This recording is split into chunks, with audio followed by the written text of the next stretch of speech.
Hi there. Have you seen the latest news on the pokies, the demon pokies, the poker machines? No money laundering in poker machines in New South Wales is the cry from the Peak Body Clubs New South Wales. Nothing to see here, they say.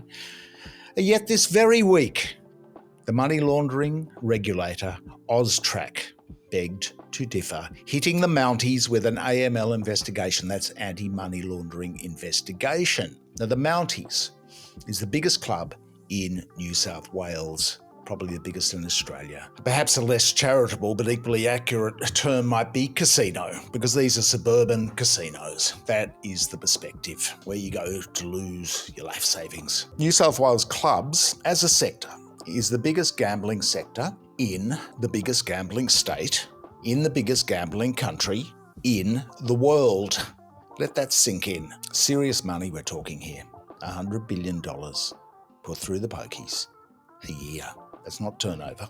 That is effectively not gross turnover, how much money goes into them, but how much is lost by people playing them. And we chatted with Troy Stolz this week. Troy is the whistleblower who was a compliance guy for the industry. He went through hell being a whistleblower, got dragged into court while he had cancer because Clubs New South Wales went after him relentlessly while he was suffering from cancer. And eventually that legal case, despite all the hard-ass tactics, fell apart. And Troy spoke to us from the country. Is still kicking after 53 rounds of chemo and 8 rounds of radiation. 2 broken bones eaten away by cancer. And he reckons, and he'd be well placed to know, he reckons it's probably the amount of money laundered by criminals through the clubs is 20 to 30% of clubs' revenue, overall revenue of that $100 billion. That's black money. The state budgets are propped up by the proceeds of this crime. So we can easily see how it happens, how they don't want to do anything about it. And that's why they are not doing anything about it. And AUSTRAC's had to step in because state governments have been feeble. Successive state governments have been feeble, bringing the clubs to heel. So we're talking New South Wales, $2 to $3 billion in revenue, which goes to their budget. So it's no wonder they don't want to do anything about it. But AUSTRAC may help to gird their loins, because according to Troy, he reckons another 130 clubs in New South Wales were using the same AML program or compliance program for money laundering, which has got a lot of holes in it apparently. So the AUSTRAC action could be on for quite a while, and let's hope it is. Now, this plethora of suburban casinos, in their defence of human misery and money laundering, they cry community. Look what we do for the community. That's why we shouldn't have to pay any tax. Well, the money we give to government, but look at the money we spend on community. We are community organisations, they say. They run Anzac services on Anzac Day. They slot a bit of money into local sports teams and assorted community events. Therefore, they say that the pokies are justified. Therefore, they say they should pay no income tax. But here's the thing. Let's just meet this community line head on, because nobody else seems to have picked this up. We did it 5 years ago. The thing that people have ignored is the actual money. How much goes to community from the clubs? Now, Jeff Knapp, the forensic accountant associate of mine, and myself, we did this pokies jihad a few years ago. It's all in the numbers. It's in their financial statements, which they have to put out once a year. So the metric which Jeff put together from analysing the top 20 clubs, the financial statements for the top 20 clubs in New South Wales, including the Mounties, and we imagine that the metric would be similar in other states.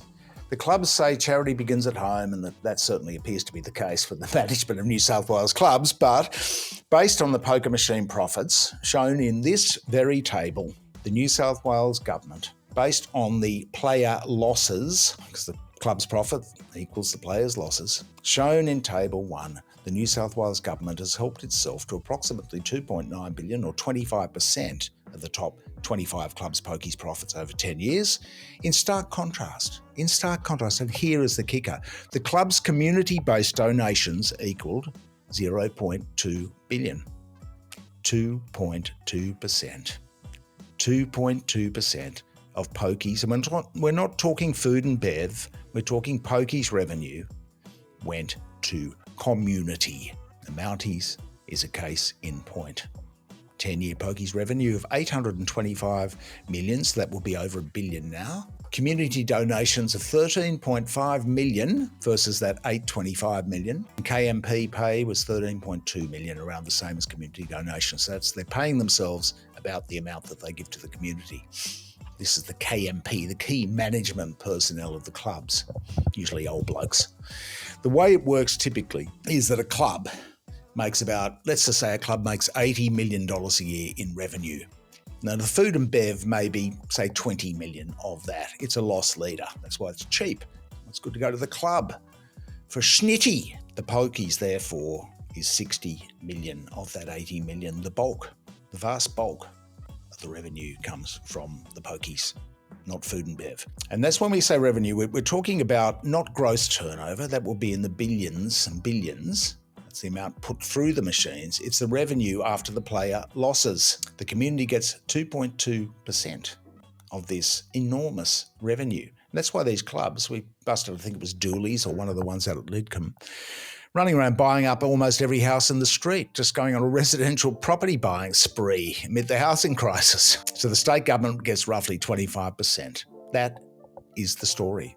The community spiel, the community rhetoric, a 2.2% return from pokies. It is a false narrative. They are havens, these casinos, for money launderers as well. So the way it works, this is the way it works. You go into the club, this is according to Troy, say you're a drug dealer, you go in as a non-member, so you don't have to be recorded. You pump and dump, you put your money in the machine, you hit collect, you go to the cashier, and they don't review the data every day. It's endemic. They can review the CCTV footage and marry it with the customer if they try. You can get a paper ticket, so they don't know what you're doing.